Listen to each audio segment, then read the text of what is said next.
What about so you had Robbie on your team, Robbie Wageman, put in some really good results the last couple of years. He moved over to Bar X. I'm guessing it's more of a money thing, like, just he wanted to make more money. You guys couldn't offer him. You picked up Thury. How'd that go? How'd that switch go for you? Yeah, it went good. I mean, Robbie, obviously, we miss Robbie. We love the guy. It was really a matter of just Robbie wanted to race the Nationals, and we don't race the Nationals, right? We just stay in our lane. Dominic, again, going back to Denver Supercross, he actually came up and just kind of introduced himself and said, I want to ride for you guys. I walk past you every weekend. I see the vibe. I see the feel, and I want to be a part of it. And Dominic's an older kid. I mean, I think he's 28, 29. So he just, it was a good fit for us because it's someone that he started late and he just really, really, really loves the sport and he's happy to be here. I think a lot of times when you get those kids that come over from Europe or wherever it is, it's kind of a dream of theirs. So it's fun to be a part of that because I think they have an appreciation for it that maybe you don't have if you're from America or even Canada or something like that. So it's been a really cool transition. Yeah, it's kind of neat. And what about the other guy, Cole Thompson? Why him? I mean, again, me originally being from Canada, I mean, you can ask Myrtle. I've been on him about McNabb. I want to see these guys come and race. And obviously, I've tried in the past, and I just think that, like, you'll regret it when you're older if you don't come down here and race for some period of time. And Cole's been back and forth. And, I mean, we worked with Cole back in 2016, right? And I know Cole has rubbed some people the wrong way over the years, and I get that. Just a tad. Just a tad. But I look at it like, it's the same deal with Dominic now. Cole's 29, and for a different reason. I mean, Cole appreciates it more, and I think he has a way different outlook. And just talking to him and like kind of deciding whether or not we're going to do this, he's definitely changed, and he's been great to be around. And so far so good. So hopefully we can change some minds. Well, good luck with that. Thanks, man. Listen, I'm just not a fan. Everyone in Canada has had run-ins with him. Like numerous of my friends, like not just one friend or two friends, like. Yeah. Everyone in Canada is like, what is this guy's problem? And he rides like a bit of a goof, and he seems like a bit of a goof in real life. And like, I don't know. I'm like, what are you doing, dude? He took someone's gate at Walton for no reason. He moved over on it. Like, he makes bad decisions to me. That's where I'm at, Chris. I mean, I guess he seems like an okay guy, but over and over and over, I'm just like, what is he doing? That's where my issues come in. The way that I choose to believe and look at it is like this. It's like I'll give you an example. Like, I feel bad for Savachi because Savachi, when he was younger, wasn't as marketable as he was now. He didn't get along with as many people. He'll even say it himself, right? Yep. But the problem with these kids, it's like when they're 16, 17, 18, even in their early 20s to mid 20s. I mean, think about when we were in our early 20s to 25, whatever you want to call it. I mean, there's a lot of things that I did or said that I'm not proud of, but the difference is these guys are in the spotlight, and that said, there's no excuse for it because when you're in the spotlight, whether you're a hockey player or a soccer player or a dirt bike player, I mean, you're held to a different standard. I guess for me, I just have a soft spot for some of them because it's like, it is tough being that young in the spotlight, and when you make those decisions that maybe people look at as a negative, it follows you around, and you have such little time in the sport where, like, by the time you're 23, 24, and maybe you're coming into your physical prime, people have already written you off for things you've done as a kid. So I'm just trying my best to, like, hey, listen, I get it. Yeah. I'm not coming down on you, like, for doing it. It's like, I understand that everyone has different opinions about different things. So go ahead, Liz. Yeah, for sure. Going back to your sponsors, do they, like, appreciate the fact that you've got international guys, or would they rather you have an American on the team? Like, do you actually get feedback on that front? I mean, it's definitely done by design. So, like, last year we had 2 kids from Southern California, and the reason why we did that was because we already had Robbie, we had Ryan Surratt. Both of those kids had fast dads. Everyone knows their dads. Everyone watched those 2 kids grow up. You spend the first 3-4 rounds in Southern California, and then our pits have a lot of people on them. So it's kind of the same deal with the international riders. Like when someone comes from a different country, everyone's watching that. The amount of people that are actually watching it, depending on how popular the sport is in that country, varies. But you definitely see an uptick in it, and it's definitely helpful for a smaller team like ours that doesn't necessarily get media coverage every week unless we're forcing it. to have those countries and those outlets reach out to us. So it's definitely extremely helpful. And then obviously the sponsors see that a lot. Right. Hey, with what you just said about Cole a minute ago, almost sounds like a father figure. You don't want him to suffer from decisions he's making at a young age. Did you actually have that conversation with him? Look, you've done stupid shit. Let's not do that. This is the reason why. Not really. I mean, after we had a test session with those guys in California, me and Ryan rode back with them.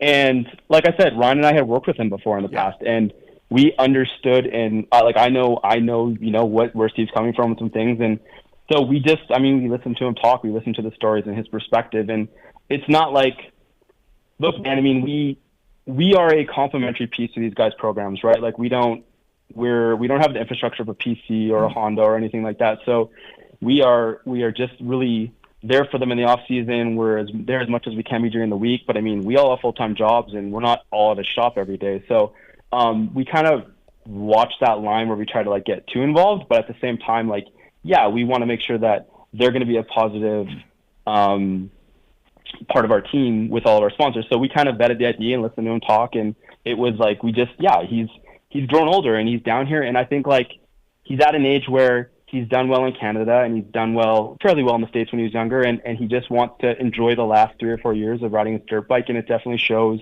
in his overall demeanor and how he handles himself. Were you happy with Thury didn't make it in? Cole did. He rode all right. Were you happy with their Anaheim one rides? No. Okay. No. I mean, Thury. He'd be the first one to tell you he rode tight all day, just was forcing everything, and Cole, same deal. I think he said I rode tight, and I think that track kind of caught everyone off guard a little bit, so kind of gave him a mulligan on that and right. Kind of move forward. But definitely not too thrilled with those results. When you and Ryan Clark, the other owner there, and Michael's got a question for you next. When you and Ryan Clark, the other owner there, when you guys have an argument, how does the tie get broken? Dominiqu's dog. Bailey? Yeah, Bailey. I don't know, man. I think Ryan's the bigger person that kind of just says, whatever, dude. He's definitely more mature than me. But no, I think we have a really good balance where we know our roles in the sense of Ryan was a bad dude back in the day, and I think that if it's something to do with motors or riding or something with the guys, it would be insincere of me to think that I would have something more productive to say than he would. So I think that's kind of there. When it comes to marketing and the business side of things, I think he's a little bit more receptive to what I have to say for sure. Yeah, you each have your own areas, right, of expertise. Yeah. So I was curious because I've been in your same boat, of course, on this a little bit. Is rider choice, and I know you almost died that year owning a team or killed himself. Yeah. Well, I did. You did walk by me at the truck one time. Yep. I did threaten to jump. Yeah, you were up on top taking the tent down. You're like, I'm jumping in Mathis. I'm jumping. I'm like, it'll get better next week, man. Well, no, I think you asked me if I was going to jump, and my exact words was, well, I would, but it would be messy as hell for the next guy to clean up. I'll walk into traffic, but that'll suck as well for somebody. Yeah. But down to rider choice, because you guys have kind of done a few different ends. You've had a rider such like Mitchell Harrison who's come down from a factory team. You've brought guys up. You've taken international. I was wondering if you could kind of give people a little bit of an opinion on the difficulties with that, because I'm sure most people think they see that token factory 250 guy that gets left without a ride every year, and they're like, well, if I had the money, I'd go hire him. Why aren't these teams doing it? And as me and you both know, that is not quite as easy as said for a few different reasons. Give him a ride. Exactly. Right. There are a lot of positives and negatives. I'd love to hear your take and kind of you share your opinion. Yeah. So, that's a loaded question. I think the first thing I'd point out is the tricky thing about the 250 class is, and I'm so sorry if I bum anyone out, but in my opinion, unless you win, no one cares. You can't tell me who got third in Oakland last year. You know what I mean? So we're not there. We're not there to chase results. Our guys have to be in the main event. They better be top 15, riding around in their sleep. And we want to fight for top 10s when the opportunity allows. That said, it's really hard because it's to your point, you can either be the team that gets the kid that comes out of amateurs to be that reality check that, hey, pro supercross isn't what you thought it was going to be. And that's just the reality of it. There's not the $1 million you thought was there. It's not even the hundreds of $1,000s you thought it was there. You also don't want to be the slap in the face coming down to reality from say like Mitchell. Like Mitchell went from highly touted factory amateur rides to the factory teams and then to us. Looking back at that at the time, I don't think we were ready for that, and we definitely learned a lot from it. And I think for us now, it's more or less just like staying in our pocket of like, you know, we can't control what these guys do, and we also can't give them the infrastructure to say, hey, we're going for a championship. So all we can do is try our absolute best to give them the equipment to be competitive on, be safe on, and we focus on the idea of like, hey, we're giving you the tools. We're not transactional. You're not going to make a living off us. What we are is transitional. We are going to focus most of our efforts on your bike, as per Ryan, because Ryan knows how important that is. Mm-hmm. And it's up to you, like Robbie, like, you know, you move on a Bar X, or hopefully you move on somewhere else. But, you know, it's not going to be a situation where you're making tons of money and it's so to answer that question in a roundabout way, it's like we just want to get those guys that are competitive, that keep our sponsors happy, and then we focus on the things that we can control, which is like the marketing and that side of things. Do you get good feedback from other teams and such on social media stuff on things that you do, like, you know, the Slayer stuff, and Elliott appears to be really on board with you guys, Race Tech, Yamaha, all the like. Does that seem to be appreciated by sponsors and people in the pits that you are like doing something different and being cool and being funny and all that kind of stuff? Yeah, I mean, some like sponsors get it, some don't. You know, Lucas Myrtle said some nice things to us this summer about some of the things we do, and that was nice to hear, because, you know, whether we get involved with Comic-Con or Nuclear Blast or Slayer or whoever it is, right. I mean, it's us trying to do something different in the mainstream, because we understand that like our media, and you guys are all very nice to us and very cool with us, but like, if we're not putting in the results and we're not, you know, changing our stuff all the time, it's not necessarily going to be shown all the time. So I think a lot of people get it. It would surprise you though, like a lot of people don't. And we're trying to change it a little bit, but it's definitely been an uphill battle. Right. No, I think it's cool that you guys are doing that stuff for sure. Yeah, their Twitter. If you're not following Team Solitaire on Twitter, you need to. Right. They're not trying to make anybody happy. They're saying what they feel and being pretty funny. I enjoy it. Chris, with the team, sticking with kind of what Michael Lindsay brought up, the average fan walks through the pits and sees your setup, and it doesn't look that far off of like a factory team, but there's obviously a major difference. The setup looks nice, but to kind of talk about the difficulties of being a team your size.